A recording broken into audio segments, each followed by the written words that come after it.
Assalamualaikum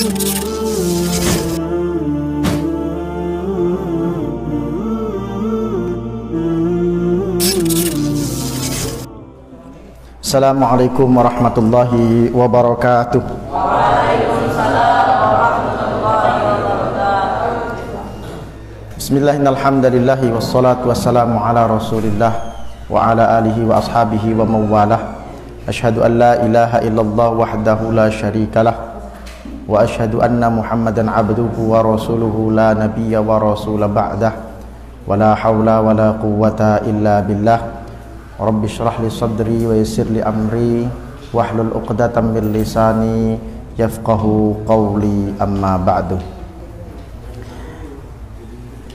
Jemaah sekalian yang semoga sama-sama dimuliakan oleh Allah Subhanahu wa taala. Alhamdulillah atas izin dan perkenan Allah, pada kesempatan malam hari ini kembali kita dapat hadir di tempat yang insyaallah diberkahi oleh Allah Subhanahu wa taala dengan niat yang harus terus kita perbaharui, yang harus terus kita jaga, ikhlas semata-mata karena Allah Subhanahu wa taala, mengharapkan ridha dan karunia Allah Subhanahu wa taala, mengharapkan keberkahannya dari majelis ilmu ini. Bukan hanya kita dapatkan ilmunya, kita dapatkan juga pengetahuannya, kita dapatkan ilmunya, tapi kalau kita ikhlas karena Allah, maka ilmu itu akan menjadi ilmu yang bermanfaat, ilmu yang berkah.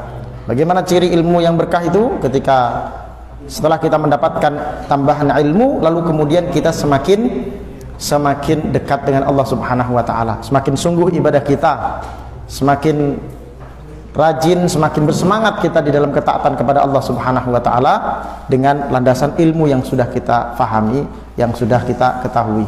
Maka itu tanda ilmu itu berkah. Tapi kalau orang nambah ilmunya tapi kemudian tidak nambah takwanya, tidak tambah taatnya kepada Allah, ilmu hanya untuk kemudian kelihatan lebih daripada orang lain, lebih pintar daripada orang lain, maka ilmu ini, tanda ilmu ini tidak berkah kalau tidak mendekatkan diri kita kepada Allah Subhanahu wa taala. Ilmu apapun itu, ilmu tidak hanya ilmu agama, bahkan kalau itu bisa mendekatkan seseorang, membuat dia semakin dekat kepada Allah Subhanahu wa taala, maka itu tanda ilmu itu bermanfaat dan barokah. Orang belajar ilmu dunia, orang belajar ilmu fisika, orang belajar ilmu teknologi, dengan itu semua kemudian dia bisa menjaga agama, dia bisa menyiarkan agama, atau kemudian dia bisa mendapatkan harta dari ilmu itu, yang harta itu digunakan di jalan Allah, maka itu tanda ilmu itu bermanfaat, ilmu itu barokah. Sebaliknya, sekalipun itu ilmu adalah ilmu agama, tapi justru dengan ilmu agama itu dia mengotak-atik hukum Allah, mencurang-curangi hukum Allah, yang haram jadi halal kalau bisa, kan begitu, demi untuk mendapatkan keuntungan duniawi. Itu tanda ilmu itu, sekalipun itu ilmu agama, itu ilmu tidak bermanfaat, ilmu itu tidak barokah. Apa sebabnya ilmu barokah? Disebabkan ketika kita menuntut ilmu, hati kita, niat kita ikhlas karena Allah, mengharap ridha Allah Subhanahu wa taala. Semoga Allah Subhanahu wa taala menetapkan hati kita di dalam keikhlasan. Salawat dan salam tidak boleh kita lupa juga senantiasa semoga tercurah kepada junjungan kita Nabi Allah Muhammad sallallahu alaihi wasallam beserta kerabat, ahli bait, para sahabat, dan semoga kita termasuk pengikut Nabi sallallahu alaihi wasallam yang istiqamah hingga akhir zaman nanti, kelak kita berhak mendapatkan syafaatnya. Amin ya rabbal alamin. Jamaah yang dirahmati oleh Allah, kita melanjutkan kajian kita mentadabburi kalam Allah dalam Al-Quran, masih di dalam pembahasan juz yang terakhir di dalam mushaf, yakni juz ke-30 atau yang kemudian dikenal dengan juz ammah. Kita sudah menyelesaikan pada pertemuan-pertemuan sebelumnya sampai pembahasan surah Al-Insyiqaq, akhir surah Al-Insyiqaq. Maka pada malam hari ini kita masuk pembahasan surah Al-Buruj. Ya. Surah Al-Buruj maknanya, Al-Buruj adalah gugusan bintang. Ya, kata Al-Buruj ini diambil dari ayat pertama, ada kata Al-Buruj, was-sama'i dzatil buruj, pada ayat yang pertama, maka Al-Buruj itu menjadi nama surah ini. Kata Al-Buruj itu adalah jamak dari kata Al-Burj, Al-Burju, bukan burjo ya. Nah, santri ini ingatnya makanan aja, burju. Al-burju, al-burj itu artinya sesuatu yang tinggi, sesuatu yang ditinggikan, sesuatu yang berada di ketinggian. Makanya menara atau tower dalam bahasa Arab itu disebut al-burj. Nah, ada menara yang terkenal, menara paling, salah satu menara paling tinggi di dunia, Burj Khalifa, hampir 1 kilo barangkali itu tingginya, ya, sesuatu yang tinggi, al-burj. Nah, maka al-buruj ini jamaknya. Para mufassir memaknai kata al-buruj ini sebagai gugusan bintang. Bintang itu ada di tempat yang tinggi. Nah, dia jamak berarti banyak maknanya. Ya, gugusan bintang. Gugusan bintang itu adalah kumpulan bintang-bintang. Kalau lihat bintang aja, nah, itu an-najm atau al-kaukab. Tapi kalau gugusan bintang itu kumpulan bintang. Kalau malam pas hari cerah nggak ada awan, hitam, tapi kita lihat tuh kan banyak bintang-bintang. Lalu kemudian kita perhatikan, itu akan ada kumpulan bintang yang seperti awan putih di langit yang gelap. Itu kita lihat ke atas pas bersih itu ada seperti kabut. Kalau kita perhatikan itu sebenarnya kumpulan bintang yang ada jauh di atas langit sana, kumpulan bintang yang sangat banyak. Nah, itulah gugusan bintang, itulah al-buruj, kumpulan bintang-bintang itu menjadi gugusan bintang. Itu namanya al-buruj. An Abi Hurairah anna Rasulullah sallallahu alaihi wasallam kana yaqra'u fil 'isha'i al-akhirah bis sama'i dzatil buruj was sama'i wat tariq. Dari Abu Hurairah radhiyallahu anhu bahwasanya Rasulullah sallallahu alaihi wasallam sering membaca suratul buruj, ya, dan surah was-sama'i wat-tariq, was-sama'i dzatil buruj dan was-sama'i wat-tariq. Dua surah ini sering dibaca Nabi sallallahu alaihi wasallam di dalam salat Isya. Di dalam redaksi hadis ini disebut al-Isya al-akhirah. Nah, al-Isya al-akhirah ini maksudnya Isya yang akhir, Isya yang kedua itu ya salat Isya itu. Salat maghrib itu juga disebut dengan salatul Isya. Salat Isya al-ula, Isya yang pertama, salah satu penyebutan untuk menyebut salat maghrib. An Abi Hurairah radhiyallahu anhu, dari Abu Hurairah juga, anna Rasulullah sallallahu alaihi wasallam amara ayyuqra'a bis samawati fil isya. Hadisnya dari riwayat Ahmad. Hadis yang pertama dan hadis yang kedua ini dua-duanya adalah riwayat Ahmad. Kata Abu Hurairah, sesungguhnya Rasulullah sallallahu alaihi wasallam memerintahkan agar kita sering membaca surah-surah as-samawat di dalam salat Isya. Nah, ini salah satu sunnah. Apa itu surah-surah as-samawat? Maksudnya surah-surah yang diawali dengan kata as-sama, ya. Idzas sama'u syaqqat, suratul insyiqaq. Kemudian yang kedua, was-sama'i dzatil buruj. Yang ketiga, was-sama'i wat-tariq. Nah, itu suratus samawat, surah-surah yang diawali dengan kata as-sama. Nah, ini Nabi sallallahu alaihi wasallam memerintahkan, dan ini menjadi bagian dari sunnah hukumnya mustahab kita membaca surah as-samawat ini di dalam salat Isya, ya, berdasarkan hadis ini, hadis riwayat Ahmad ini. Bukan tidak boleh membaca surah-surah yang lain, boleh, nah, tetapi ini ada khusus perintah Nabi sallallahu alaihi wasallam. Imam Ahmad bersendirian di dalam meriwayatkan hadis ini, artinya perawi yang lain tidak meriwayatkan hadis ini. A'udzu billahi minasyaitonir rajim. Bismillahirrahmanirrahim. Was-samaa'i dzatil buruj wal yaumil maw'ud wasyahidin wa mashhud. Demi langit dzatil buruj yang memiliki gugusan bintang. Lagi-lagi Allah Subhanahu wa taala bersumpah, mengawali surah ini dengan sumpah. Orang kalau mengawali pembicaraan dengan sumpah itu tujuannya apa? Sumpah demi Tuhan, sumpah demi Allah, sumpah demi macam-macam. Demi langit dan bumi, ada yang begitu. Demi cintaku padamu misalnya gitu ya. Tujuannya apa? Ngomong sumpah itu supaya apa? Meyakinkan. Biasanya yang diajak ngomong nih ragu-ragu, ya. Nah, demikian pula Allah Subhanahu wa taala memulai pembicaraan, memulai kalamnya dengan sumpah itu untuk meyakinkan supaya hati manusia itu tidak lagi ragu-ragu. Ya, karena banyak manusia yang masih ragu kepada Al-Qur'an. Nah, sumpahnya tidak main-main, maka objek sumpah itu, kalau sesuatu itu dijadikan sumpah di dalam Al-Quran, itu pasti sesuatu itu mulia, sesuatu itu agung, atau sesuatu itu sangat penting, dan itu menunjukkan keagungan kekuasaan Allah kalau sesuatu itu dijadikan objek sumpah. Dan ingat ya, kita sudah pernah sampaikan bahwa yang boleh bersumpah dengan nama makhluk itu hanya Allah. Makhluk manusia tidak boleh bersumpah selain atas nama Allah. Bahkan bersumpah demi Rasulullah saja tidak boleh. Bersumpah demi Allah. Ya, man khalafa bi ghairillahi faqad asyraka. Hadisnya riwayat Abu Dawud. Barang siapa yang bersumpah selain dengan nama Allah, maka dia sungguh telah melakukan kesyirikan. Ya, nah, tidak boleh kita bersumpah selain nama Allah, demi langit dan bumi, demi lautan, ya, demi ayah ibuku, misalnya begitu ya. Maka kalau itu sumpah, maka tidak boleh selain atas nama Allah. Objek yang dijadikan sumpah sesuatu yang penting, sesuatu yang agung. Gugusan bintang ini menunjukkan keagungan Allah Subhanahu wa taala, kebesaran Allah Subhanahu wa taala. Bagaimana tidak? Gugusan bintang itu menunjukkan besarnya alam semesta ini. Kita belajar di sekolah, misalnya belajar fisika, dikasih tahu bahwa matahari itu adalah objek yang sangat besar.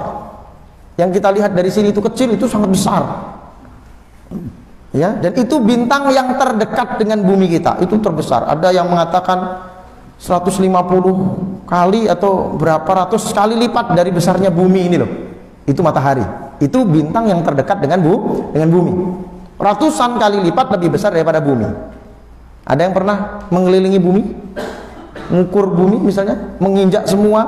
Orang yang katanya pernah keliling dunia, itu bukan keliling, bukan mendatangi setiap jengkal tanah dunia, ya cuma mungkin pernah mendatangi beberapa negara yang terdaftar di buku sekolahnya, itu mungkin kan, ya, itu dia bilang sudah keliling dunia. Kadang baru datang ke perwakilan aja, saya ke negara ini mewakili benua Asia, ke negara ini mewakili benua Amerika, ke negara ini mewakili benua Eropa, ke negara ini. Itu sudah dia bilang keliling dunia. Nah, belum ada orang yang keliling dunia, ya betul-betul dikelilingi. Kenapa? Karena ternyata bumi ini sangat besar. Baru bumi ini aja nggak ada orang bisa mengelilingi setiap jengkal tanahnya. Apalagi sampai mengelilingi tata surya misalnya. Orang barat mau ke Mars saja dari dulu rencana aja terus. Ya, kalau ditanya, rencanamu kok tidak terlaksana? Oh, mungkin jawabannya manusia berencana, Tuhan juga yang menentukan, gitu. Ya, kenapa? Karena memang sangat terbatas kemampuan manusia. Matahari itu yang paling dekat, itu bintang yang paling dekat. Nah, ada jutaan bahkan miliaran matahari serupa matahari kita itu di luar angkasa sana, yang terkumpul terus. Yang kita lihat itu, yang itu adalah gugusan bintang yang seperti awan tadi kalau kita lihat di atas langit, malam gelap gulita putih gitu di atas tuh. Bukan awan, tapi gugusan bintang. Itu jutaan bintang, jutaan matahari di atas langit. Kok kecil-kecil? Berarti jauh sekali, menunjukkan luasnya alam semesta. Dan ini menunjukkan kekuasaan Allah, kehebatan Allah. Tidak mungkin alam semesta demikian besarnya, luar biasa, namun demikian teraturnya sehingga kita bisa hidup di atas muka bumi ini, kalau tidak ada yang menciptakan, tidak ada yang mengatur. Nah, ini kadang ada orang-orang kafir, orang-orang ateis yang sok pintar itu mengatakan bahwa tidak ada ini alam semesta ini menciptakan. Ini ada dengan sendirinya. Kita ngelihat benda di pameran, misalnya ada orang memahat, mengukir, bagus sekali. bagusnya. Pasti kita yang pertama kali kita tanya, orang ada lukis gambarannya bagus sekali. Pasti yang pertama kali kita tanya, siapa yang gambar ini? Kan gitu ya. Ada yang menciptakan. Ini yang gambar sini, wah, hebat betul kamu, kita puji itu kan. Ada orang menggambar persis dengan bentuk aslinya, gambar masjid, ya, arsitek misalnya gambar detail sekali. Kita yang nggak ngerti ilmunya, misalnya kita lihat, hebat sekali orang ini menggambar, ya. Siapa orangnya ini? Oh, ini orangnya, hebat kamu, kita puji, kan gitu. Maka Allah jauh lebih layak untuk dipuji karena Allah menciptakan alam semesta yang demikian indah dan demikian teratur. Nah, ini maka Allah Subhanahu wa taala bersumpah atas ciptaannya ini untuk menunjukkan keagungan dirinya. Allah mau pamer sama kita. Ya. Kalau bahasa kita nih, oh saya ini banyak karyanya, bukan kaleng-kaleng ini. Ya, lihat ini, masa kamu masih meragukan saya, kan gitu. Maksudnya begitu, pamer. Ya, pamer maksudnya itu. Nah, Allah juga mau pamer. Ini loh besarnya ciptaan Allah, masa kamu masih ragu sama ayat-ayat Allah? Ayat Allah. Was-sama'i dzatil buruj. Demi langit yang mengandung gugusan bintang. Wal yaumil mau'ud. Dan demi hari yang dijanjikan. Hari yang dijanjikan ini maksudnya adalah hari kiamat. Selalu diingatkan, ini ciri daripada surah-surah Makkiyah, banyak membicarakan hari kiamat. Di surah ini pun tidak luput diingatkan tentang peristiwa hari kiamat sebagaimana surah-surah sebelumnya. Wa syahidi wa masyhud, dan demi yang menyaksikan dan disaksikan. Maksudnya para ahli tafsir berbeda pendapat ya tentang apa yang dimaksud dengan syahid wa masyhud, yang menyaksikan dan yang disaksikan. Ya. Akan tapi ada satu riwayat dari Imam Ibnu Abi Hatim meriwayatkan dari Abi Hurairah radhiyallahu anhu bahwasanya ia berkata, qala Rasulullah sallallahu alaihi wasallam, wal yaumil mau'udi, tentang makna daripada al yaumil wal yaumil mau'ud. Kata Nabi sallallahu alaihi wasallam, wal yaumil mau'udi yaumil qiyamah. Yang dimaksud dengan yaumil mau'ud adalah hari kiamat. Wa syahid, yang dimaksud dengan hari yang menyaksikan adalah yaumil jumu'ah. Ya, hari Jumat. Ya, ini Allah bersumpah dengan hari Jumat ini. Yang tentu memiliki keutamaan. Tadi dikatakan kalau Allah bersumpah dengan satu objek tertentu, makhluknya itu menunjukkan keagungannya. Hari Jumat adalah hari yang agung. Nabi sallallahu alaihi wasallam katakan, "Wa ma tala'at asy-syams wa ma tala'at syamsun wa la gharabat ala yaumin afdala min yaumil jumu'ah." Tidaklah ada satu hari di mana matahari terbit pada hari itu, ya, dan matahari tenggelam pada hari itu yang lebih utama daripada hari Jumat. Wa fihi sa'atun la yuwafiquha abdun muslimun yas'alullaha fiha khairan illa a'tahu iyyah. Dan pada hari itu ada satu saat yang sebentar, ya, di mana ketika ada seorang muslim yang berdoa kepada Allah, maka Allah Subhanahu wa taala dengan doanya, doa yang baik tentu saja, maka Allah Subhanahu wa taala pasti akan mengabulkan, akan memberikan permintaannya itu. Nah, ini banyak perbedaan pendapat juga para ulama, ya, kapan waktu itu. Nah, di antaranya berdasarkan juga dalil-dalil dikatakan bahwa waktu itu antara waktu asar dengan waktu maghrib di hari Jumat. Maka pada waktu itu dianjurkan untuk banyak-banyak berdoa karena pada saat itu ada saat di mana doa itu dikabulkan oleh Allah Subhanahu wa taala, mustajab. Wala yasta'idzu fiha min syarrin illa a'adzah, dan tidaklah ada orang yang berlindung, meminta perlindungan kepada Allah Subhanahu wa taala pada hari itu, pada saat itu, ya, kecuali Allah Subhanahu wa taala pasti akan melindunginya. Wa masyhudin, yang dimaksud dengan masyhud itu adalah yaum Arafah. Kata Nabi sallallahu alaihi wasallam, hari Arafah ini juga hari yang mulia. Nabi sallallahu alaihi wasallam mengatakan, "Ma min ayyamin al-amalu as-salihu fihinna ahabbu ila Allah min hadhil ayyam al-ashr." Ya. Kata Nabi sallallahu alaihi wasallam, tidak ada hari-hari di mana amal soleh di dalamnya lebih dicintai oleh Allah Azza wa Jalla daripada hari-hari yang 10 nih. Maksudnya hari-hari 10 di bulan Dzulhijjah. Dan Yaumul Ashr dan Yaumul Arafah adalah hari puncak orang beribadah pada ibadah haji di 10 hari bulan Dzulhijjah, yakni hari Arafah, hari yang ke-9 atau tanggal 9 Dzulhijjah. Faqalu, para sahabat bertanya, ya Rasulullah, walal jihadu fi sabilillah, apakah jihad juga tidak bisa menyamai, tidak bisa mengungguli amal-amal di hari itu? Kata Nabi sallallahu alaihi wasallam, walal jihadu fi sabilillah, jihad juga tidak bisa menandingi amal soleh yang dikerjakan pada hari Arafah itu.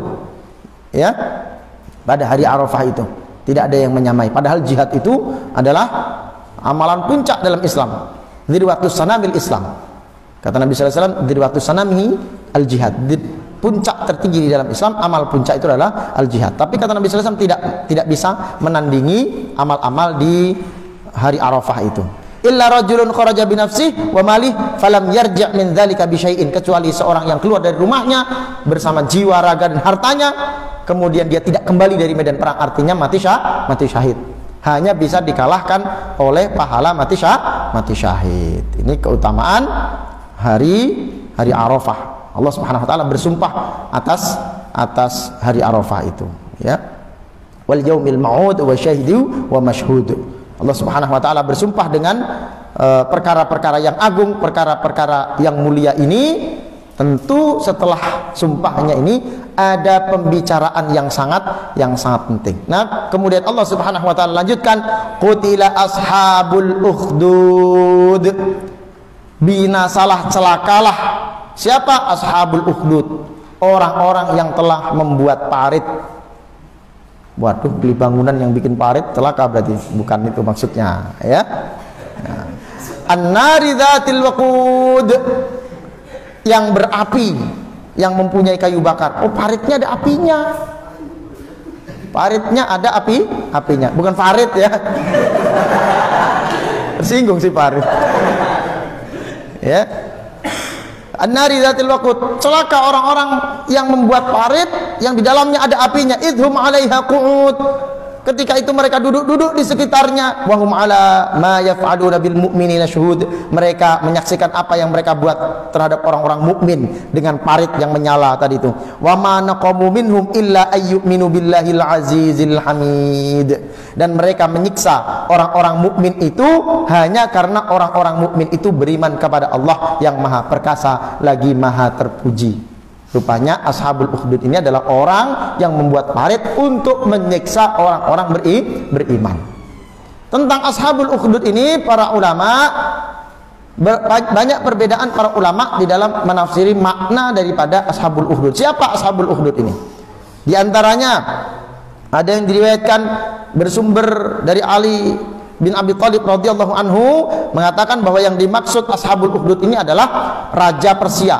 Ya, suatu ketika raja Persia ini naksir dengan keluarga masih mahramnya. Ada yang mengatakan saudaranya, ada yang mengatakan anaknya, saudara perempuan atau anak perempuannya, mahramnya. Nah, raja Persia ini. Sehingga akhirnya raja Persia ini memanggil ulamanya, memanggil para ulama, dipanggil.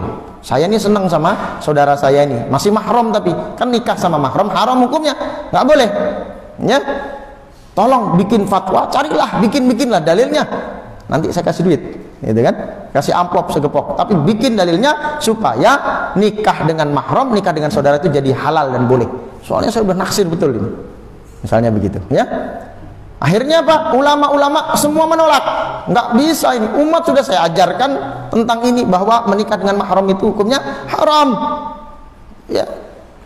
Akhirnya rajanya murka, maka ulama ini ditangkap. Siapa yang menolak keinginannya, pokoknya udahlah, karena ulama menolak, akhirnya dia bikin undang-undang sendiri. Pokoknya nikah sama mahram mulai hari ini boleh, halal, nggak ada yang nggak boleh mengharamkan. Siapa yang berani mengharamkan, akhirnya dibuatlah parit, kemudian dimasukkan ke dalam parit yang berisi api. Jadi siapapun yang menolak tadi, itu salah satu pendapat. Menurut riwayat yang lain juga disandarkan kepada Ali bin Abi Thalib radhiyallahu anhu, ya, suatu kaum dari negeri Yaman. Nah, di negeri Yaman ada orang mukmin dan orang kafir yang sering berperang. Suatu ketika orang mukmin itu menang melawan orang kafir, tapi suatu ketika juga ada kalanya orang kafir itu memenangkan peperangan melawan orang mukmin. Ketika orang kafir unggul, semua orang mukmin ditangkap, lalu kemudian dimasukkan ke dalam parit yang berisi api yang menyala-nyala. ya. Nah, dalam riwayat yang lain juga dikatakan bahwa yang dimaksud dengan Ashabul Ukhdud ini atau kejadian dibakarnya ini terjadi di Habasyah atau di Ethiopia. Di dalam riwayat yang lain juga ya, yang bersumber dari Ibnu Abbas radhiyallahu anhuma bahwa mereka yang dimaksud dengan Ashabul Ukhdud adalah orang-orang dari kalangan Bani Israel yang membuat parit-parit, kemudian dinyalakanlah api di dalam parit itu. Kemudian mereka membawa orang-orang yang beriman, ya orang-orang kafir, ya membuat parit yang berisi api, lalu kemudian membawa orang beriman laki-laki dan perempuan untuk dimasukkan ke dalam api itu. Mereka pertama ditanya dulu, suruh kembali ke pangkuan agama mereka, mengikuti agama mereka. Kalau tidak mau, masuk ke dalam parit itu. Ya, nah, ada yang meriwayatkan bahwa para ulama mengatakan bahwa diantaranya peristiwa ini terjadi pada kaumnya Nabi Daniel. Nabi Daniel salah satu nabi dari Bani Israel. Ya, nah, ini ya. Kalau ada nabi namanya Nabi Daniel, ya nabi-nabi Bani Israel itulah. Nabi Daniel, ada Nabi Samuel, ya. Kalau kita baca tafsirnya misalnya peristiwa perang antara Tolut dengan Jalut, itu kan ada nabi yang dimintai untuk angkatlah kepada kami raja, Nabi Samuel, diriwayatkan di dalam kitab-kitab tafsir, ya. Nah, ada juga pendapat lain, ya, dan ini bersandar kepada hadis Nabi SAW, hadisnya sahih di dalam Sahih Muslim. Imam Muslim meriwayatkannya dalam sahihnya. Sebuah hadis yang cukup panjang, hadisnya panjang. Nabi SAW menceritakan sebuah cerita. Diriwayatkan dari Suhaib Ar-Rumi, anna Rasulullah SAW qala, bahwasanya Rasulullah SAW mengisahkan, ya, Rasulullah SAW mengatakan, menyampaikan sebuah kisah. Kana malikun fi man kana qablakum wa kana lahu sahir. Dulu ada seorang raja sebelum kalian, maknanya sebelum umat Nabi SAW, sebelum umatnya Nabi Muhammad SAW, itu umatnya Nabi Isa alaihissalam, terpaut jarak sekitar 500 tahun, ya, antara Nabi Muhammad dengan Nabi Isa dengan Nabi Muhammad, 500 tahunan lebih jaraknya itu, ya. Nah, raja itu memiliki seorang penyihir. Nah, penasehatnya itu adalah penyihir. Nah, ini raja-raja biasa, memang penguasa-penguasa, raja-raja yang tidak mengenal Allah, yang tidak beriman kepada Allah, raja-raja yang kafir. Nah, itu biasanya temannya atau orang kepercayaannya adalah penyihir, ya, dukun-dukun. Ya, kalau sekarang ada yang mau berkuasa, datangi dukun dulu, datangi orang pintar supaya bisa menang pemilihan umum, menang pilkada, menang pileg misalnya, mau nyalon jadi DPR, anggota DPR, datang dulu ke dukun. Nah, siapa sudah sama raja ini? Nah, dia punya orang kepercayaan, tukang sihir. Nah, datangi tukang ramal misalnya, saya mau nyalon ini Pak, gitu ya. Mau menyalon jadi kepala daerah, mencalon bupati. Kira-kira gimana menurut penerawangan Simbah? Saya bisa terpilih atau tidak? Wah, ya. Kalau ternyata ramalannya bagus, wah diterima, bisa dikasih uang. Oh, Bapak bakal terpilih dan Bapak bakal langgeng. Tapi kalau tidak bagus, ditolak. Wah, ini bahaya nih. Bahkan bisa dilaporkan polisi. Kenapa? Ramalannya nggak sesuai dengan dirinya. Ya. Gimana kekuasaan saya ini bakal langgeng atau enggak? Oh, langgeng, kekuasaan sampean bagus, akan langgeng terus. Wah, bagus, dipercaya. Tapi kalau nggak bagus, ditolak. Wah, laporkan polisi. Misalnya begitu. Kata Nabi SAW, barang siapa bertanya kepada seorang tukang ramal, bertanya kepada seorang tukang ramal tentang suatu nasib dan dia tidak mempercayainya, maka sholatnya tidak diterima selama 40 malam. Ya, 40 hari 40 malam sholatnya tidak diterima. Oh, kalau gitu nggak usah sholat, dosa lagi, bisa kafir dia kalau menolak kewajiban sholat. Ya. Kalau percaya, dia bertanya lalu dia membenarkan, oh betul kamu, bagus ramalanmu, maka dia telah kafir kepada agama Islam ini, kepada agama yang dibawa oleh Rasulullah SAW ini. Nah, ini hati-hati yang pernah datang ke dukun, apalagi percaya kepada tukang ramal. Enggak datang ke tukang ramal sih, cuma saya baca buku primbon, ya, baca buku primbon. Menurut weton saya, lahirnya Rebo Manis, gitu misalnya, gitu ya, atau Rebo Kliwon. Nah, saya tuh enggak boleh menikah dengan orang yang wetonnya itu Jumat Legi misalnya gitu. Kalau nikah nanti pasti seminggu aja cerai lagi misalnya begitu. Atau kalau nikah salah satunya pasti mati. Itu ramalan. Nah, itu namanya ramalan. Seminggu lagi pasti mati. Dari mana bisa didapatkan itu? Dari ramalan. Baca itu, percaya dia, maka dia sudah kafir, murtad. Nah, yang pernah baca primbon, yang masih menyimpan primbon di rumahnya, dibakar aja, ya. Nah, jangan dikasihkan orang. Saya nggak pakai lagi, kamu aja. Orang lain yang murtad, ya. Jangan gantian kamu yang murtad, oh, jangan. Ya, dibakar, ya. Nah, ini raja dulu punya tukang sihir yang memberikan nasihat. Falamma kabira qala lil malik inni qad kabirtu fab'at ilayya gulaman u'allimhu sihra. Ya. Ketika si tukang sihir ini sudah tua, dia berkata kepada sang raja ini, aku sudah tua, sudah uzur. Kayaknya bentar lagi saya ini. Bentar lagi apa? Ya mati maksudnya kan? Ya, sudah cium-cium bau tanah sudah. Kalau gitu saya harus segera melakukan kaderisasi. Tolong carikan anak muda, ya, yang siap untuk dididik di sekolah sihir yang saya punya. Wah, kayak Harry Potter ini sudah. Ya, pernah tahu Harry Potter kan? Nah, Harry Potter itu sekolah sihir katanya itu. Nah, nggak usah ditonton itu, jadi nanti ikut-ikutan pengen. Wah, enak, bagus juga itu. Mirip juga Harry Potter, nyantri di pesantren tapi pesantren sihir. Nah, ini tukang sihir ini juga begitu. Dia cari anak muda yang mau belajar sihir. Supaya apa? Nanti ada yang melanjutkan. Coba lihat, orang kafir, orang zalim, ahli maksiat, tukang sihir aja berpikir untuk melakukan kaderisasi. Ya. Nah, maka ulama-ulama harus berpikir kaderisasi. Orang Islam juga harus berpikir kaderisasi. Bagaimana caranya kaderisasi itu berjalan? Ya. Dai itu ada usianya. Ya. Dai itu ada ajalnya. Kalau dia sudah mati, siapa yang melanjutkan? Maka kaderisasi dilanjutkan, dipanggil, ya, didatangkan anak-anak muda dari berbagai wilayah pedalaman Kalimantan Timur, ya, gitu. Ada yang dari Biatan, ya, didatangkan ke sini untuk dikaderisasi, dikader menjadi dai. Nanti siap untuk membina umat. Jangan mau kalah sama tukang sihir. Ya, ini saya kisahkan saja karena panjang nih kalau saya baca, nanti bisa sampai jam 10 malam mungkin, ya.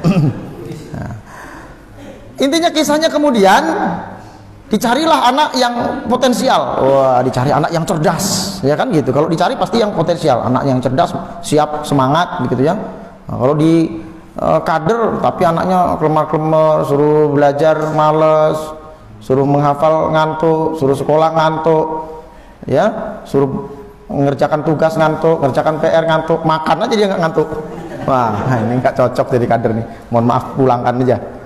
Ya, nah, cari kader yang terbaik, yang potensial. Didatangkanlah seorang anak muda, ya, ya. Dia minta tadi seorang anak muda, yang dicari anak muda. Kaderisasi itu anak muda bagusnya, memang, karena anak muda, ya, masih mudah siap menerima pelajaran.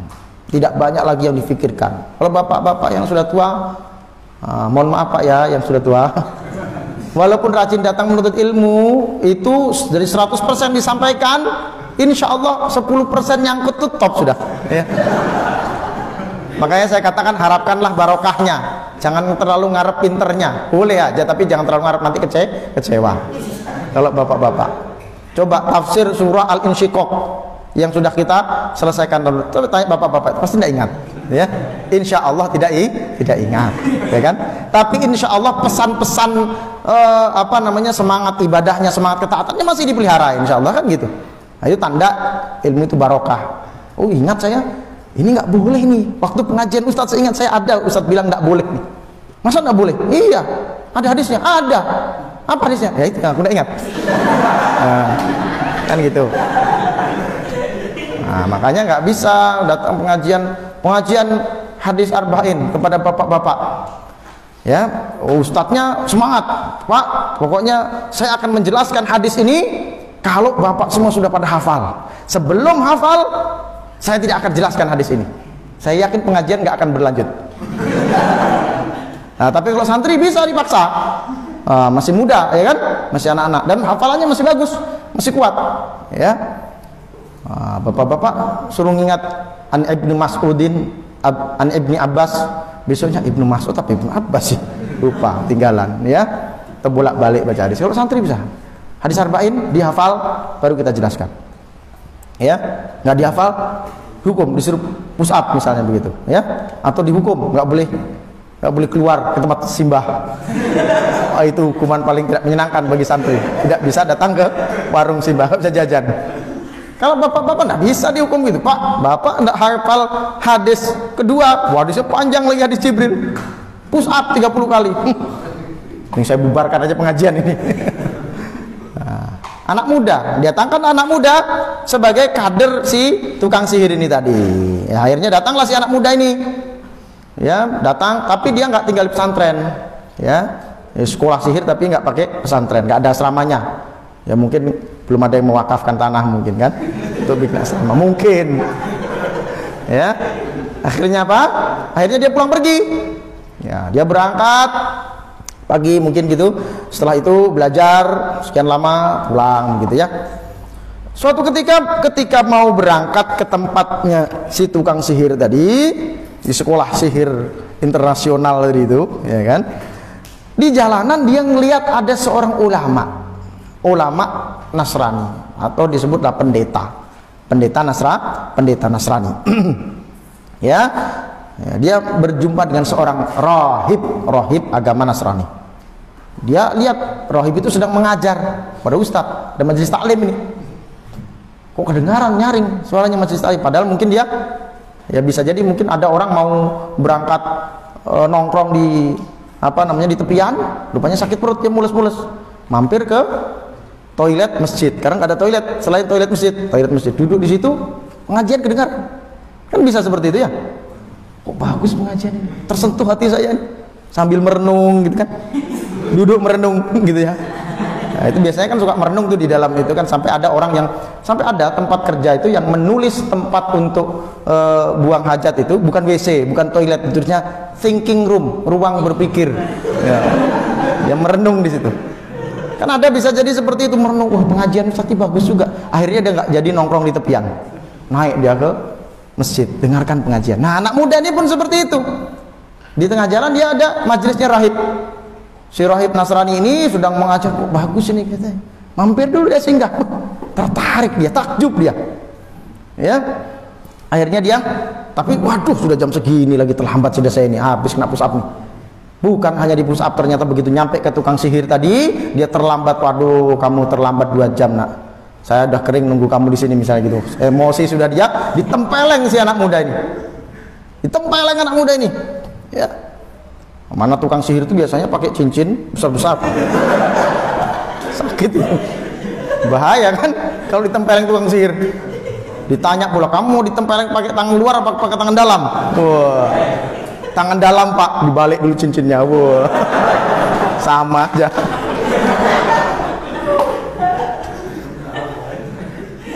Wah, dipukul dia. Nah. Akhirnya dia itu pulang pun terlambat ya, karena dia setiap lewat jalan situ ada rahib itu dia dengarkan lagi, pulang terlambat, sampai di rumah dipukuli mamanya. Kamu terlambat pula sampai rumah ini, dipukuli. Kamu pasti main-main ya, keluyuran, pulang sekolah itu langsung pulang, nggak usah mampir ke PS dulu misalnya gitu. Biasanya ada anak-anak kalau mampir pulang sekolah bolos dulu ya, nggak bolos sih, coba pulang sekolah mampir ke PS, atau kalau sekarang nggak ada lagi PS kayaknya ya, game online misalnya gitu ya. Kamu nih mabar dulu, langsung pulang, bantuin mama jualan. Nah, dipukuli sama mamanya. Akhirnya dia datang besoknya ke tempatnya, mau berangkat ke tukang sihir, singgah lagi ke rahib tadi, majelis tadi. Dia ngomong, dia sampaikan, dia ngadu, saya ini terlambat ke tempat tukang sihir, ditempeleng tukang sihir, terlambat pulang ke rumah, digebukin emak, katanya gitu.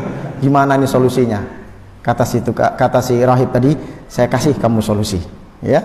Solusinya, kalau kamu ditanya tukang sihir kamu kenapa terlambat, bilang saja ada kerjaan di rumah, orang tua saya suruh ya, sehingga saya membuat saya terlambat. Orang tua menahan saya jadi terlambat.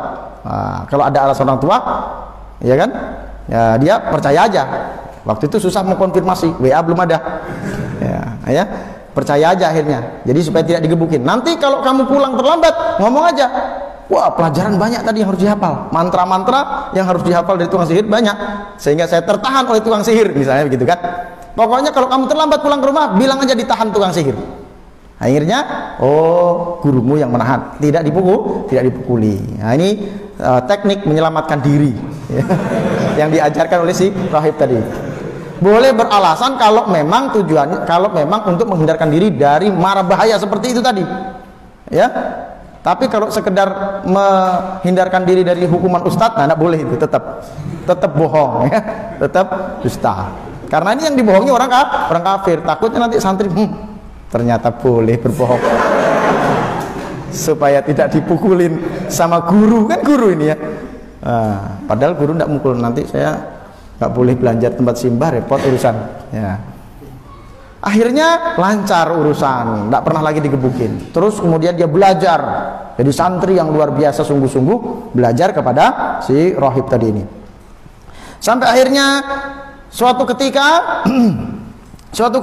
di jalanan, ketika dia mau menuju ke tempat rahib tadi itu, dia melihat ada seekor binatang yang sangat besar menghalangi orang di tengah jalan. Orang lewat nggak bisa, nggak ada yang berani. Tidak disebut tuh binatangnya apa. Barangkali dinosaurus, mungkin kan disebutnya situ binatang yang sangat besar.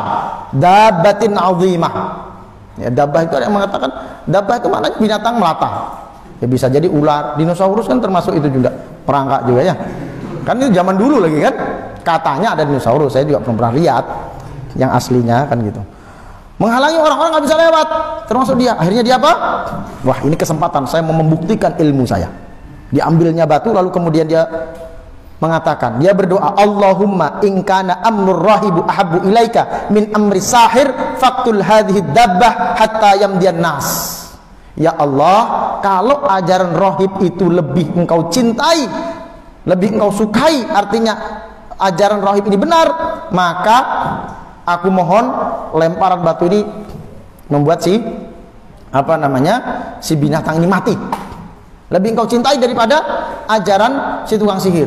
Kalau memang ajaran rahib ini benar daripada ajaran tukang sihir, maka bunuhlah, bantulah aku membunuh si binatang ini. Akhirnya dilempar, mati binatang ini. Nah, kemudian dia datang kepada rahib tadi, sampaikan kepada rahib tadi tentang peristiwa dia membunuh binatang besar di tengah jalan tadi. Kata rahib, hebat betul kamu, pakai doa gitu aja dilempar mati binatang ini, kan gitu ya. Dia nggak berantem, cuma baca doa itu dilemparnya mati. Kamu lebih hebat daripada saya nggak pernah bisa melakukan itu ya. Kata rahibnya, kamu sudah lebih baik daripada saya, ilmumu lebih tinggi daripada saya, kamu punya karomah, kamu jadi wali sudah nih. Iya, wali. Orang yang punya karomah itu tanda ya. Wali itu diantara tandanya diberikan karomah oleh Allah Subhanahu wa ta'ala, karomah kemuliaan ya. Nah, ini bukan ilmu tenaga dalam, dia tidak belajar ilmu tenaga dalam, dia hanya menguji kebenaran ajaran rahib tadi dengan doa kepada Allah ya. Bukan belajar ilmu kanuragan, bukan. Ini karomah, dan karomah ini tidak dilatih ya, tidak ada latihannya belajar ilmu karomah. Apalagi nanti ada yang mendirikan perguruan ilmu karomah. Mana ada karomah belajar, yang dipelajari itu ilmu syariat ya, yang dipelajari ilmu din ya, ilmu tauhidnya benar, kemudian ibadahnya baik, insya Allah Allah berikan kemuliaan berupa karomah. Kalau Nabi diberikan mukjizat, kalau karomah itu bagi para wali ya. Nah, si anak muda ini mendapatkan karomah itu, dia bisa membunuh binatang besar. Sejak saat itu bahkan dia diberikan oleh Allah karomah yang banyak. Dia bisa menyembuhkan orang yang sakit dengan doanya tentu. Datang orang, dia berdoa kepada Allah, orang buta sakit ya, orang bisu bisa bicara, kan gitu. Kemudian orang yang kena penyakit kulit ya, penyakit kulit, belang-belang di kulit bisa sembuh oleh si anak ini. Dia punya karomah, luar biasa. Sampai terkenal dia ya, terkenal, dia bisa ngobatin, rumah sakit sepi waktu itu, sudah tidak laku sudah. Kenapa? Ada ini ya. Nah, datang, tapi ini benar-benar dia berdoa kepada Allah Subhanahu wa taala dengan kesembuhan itu ya. Lalu kemudian terdengarlah, karena ini terkenal di mana-mana, ya mungkin kalau sekarang, kalau waktu itu sudah ada TV, masuk TV mungkin ya, dipanggil ke acara-acara terkenal, sampai terdengarlah ada salah seorang kawan raja atau petinggi kerajaan, ya, orang yang dekat dengan raja ini yang buta. Dia dengar, wah ada anak muda, ada orang katanya bisa menyembuhkan orang yang buta. Akhirnya dia datang dengan membawa harta yang banyak. Wahai anak muda, kamu ku kasih hadiah ini banyak, aku kasih harta banyak ini, tapi sembuhkanlah penyakitku, sembuhkanlah kebutaanku. Kata anak muda itu, aku tidak bisa menyembuhkan, Allah lah yang menyembuhkan.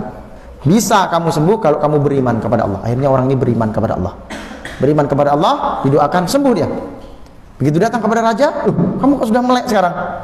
Kemarin buta, sekarang bisa lihat. Berobat di mana kamu? Datang ke Ponari ya, gitu kan? Wah.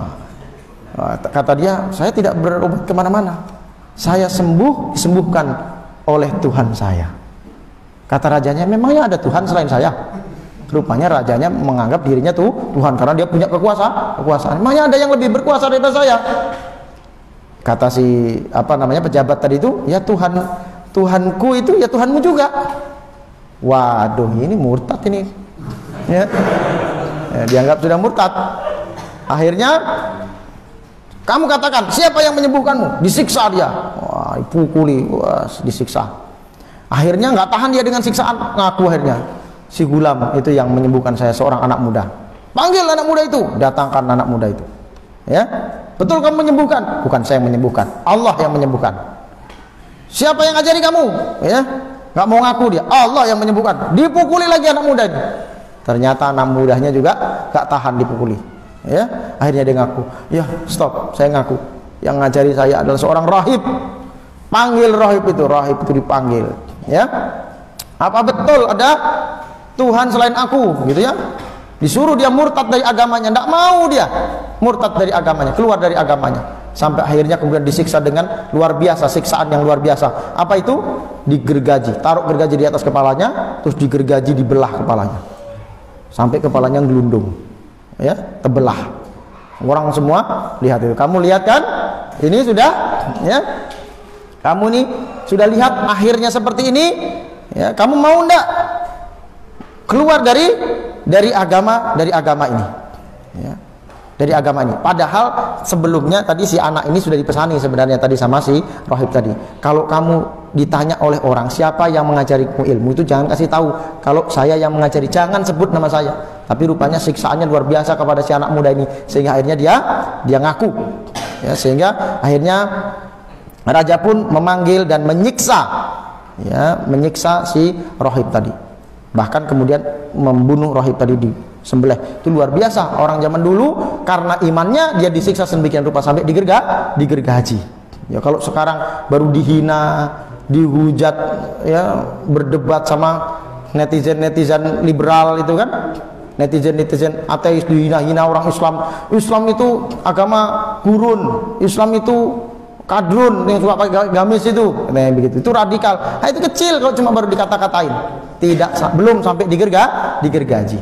Sampai digergaji pun si rahib itu tidak mau meninggalkan agama, tidak mau meninggalkan agamanya, ya, tidak mau dia meninggalkan agamanya. Demikian kokoh luar biasa, sehingga akhirnya si pendeta ini mati. Maka kemudian si rahib ini mengambil si pemuda tadi. Pemuda ini pun disiksa sedemikian rupa. Lalu kemudian diperintahkan seluruh pengawalnya, bawa anak muda ini naik ke atas gunung.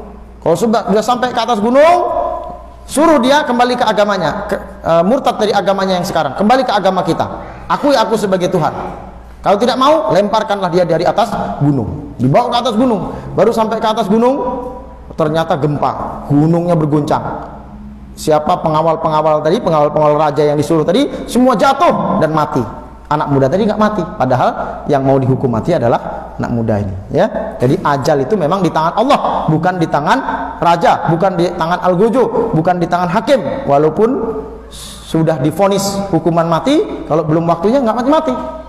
Hakim memvonis, Anda divonis hukuman mati, tok, nggak langsung dieksekusi. 2 bulan kemudian dia belum mati, yang terdakwa tadi, hakimnya mati duluan. Nah, ada yang seperti itu kan? Kenapa? Karena hakimnya juga sudah divonis hukuman mati oleh siapa? Oleh Allah. Takdirnya sudah ditulis. Sama tadi pengawal Al-Gojo mau membunuh anak muda tadi, justru dia yang mati. Tapi anak muda tadi bukannya kabur, malah datang kepada rajanya tadi. Saya tidak mati kan? Gitu. Ya. Ya. Kok bisa kamu nggak mati? Kepo lagi rajanya kan? Gimana ceritanya? Gimana ceritanya? Ceritakan. Tadi saya naik ke puncak gunung gitu. Sampai ke puncak gunung, gempa, mati semua anak buah sampean itu. Ya. Waduh, kacau nih. Pengawal, tangkap dia, tangkap. Bawa ke laut, naik kapal, bawa ke tengah laut. Suruh dia murtad dari agamanya. Kalau dia nggak mau masukkan ke dalam laut, biar dia mati tenggelam dimakan ikan, gitu kan? Biar dia mati tenggelam di tengah laut. Bawa ke tengah laut. Ternyata sampai di tengah laut, ombak besar, badai menghantam. Jatuh semua pengawalnya tadi. Dia nggak jatuh sendiri. Wah, mati semua. Belum takdirnya. Didayung lagi. Repotin tadi didayungkan, sekarang dayung sendiri. Pulang, ya kan? Bertemu kepada rajanya tadi. Saya belum mati kan? Nah. Ya, kok kamu bisa? Kepo lagi dia. Gimana ceritanya? Gimana ceritanya? Cerita dulu.